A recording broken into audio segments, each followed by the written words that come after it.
So guys, luto tayo ng ulam. Ayan. Igula ito, 40 Patong lang lang din. natin sa ating kanin.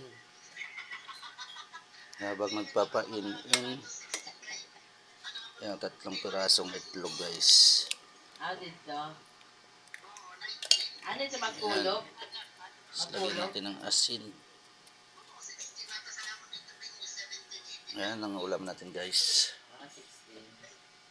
Tapos takpan lang natin.